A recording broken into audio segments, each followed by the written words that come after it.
Jourdan. Alors justement, oui, dans ce printemps arabe, il y a cette révolution qui a tourné à la guerre en Libye, puis à l'intervention étrangère. Pensez-vous que dans le monde arabe, et notamment la jeunesse, ça va être perçu comme un encouragement par les démocrates, qui vont se dire, bon, si la répression menace de tourner vraiment au bain de sang, peut-être que maintenant il y a une chance qu'on vienne nous aider? Ou est-ce que ça va être perçu comme, encore une fois, une intervention étrangère, même si en Occident, tout le monde pense qu'elle est très différente de ce qui s'est passé en Afghanistan ou en Irak, mais que ça peut heurter un certain nombre de sensibilités? Ça heurte déjà. Ça heurte déjà beaucoup de sensibilités.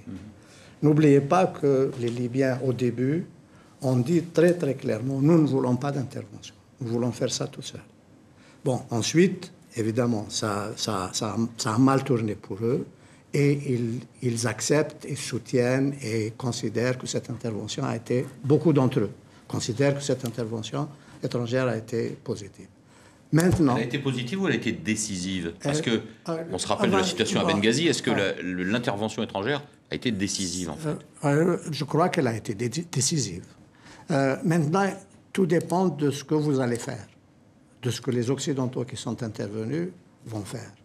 Si vous allez vous partager le pétrole comme vos journaux et vos télévisions le disent, si vous allez vraiment ne pas prêter attention à ce qui se passe en Libye et dans la région, je crois qu'il y aura un boomerang.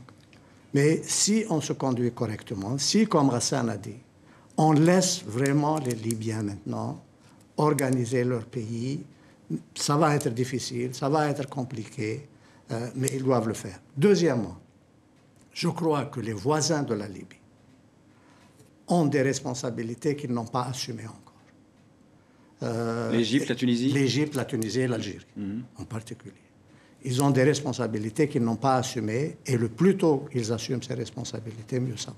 Qu'est-ce que vous appelez, ces responsabilités? Ces responsabilités, c'est d'aller vers... Vous savez, en Algérie, nous avons une dette envers la Libye. Ils nous ont aidés considérablement pendant notre lutte pour la libération.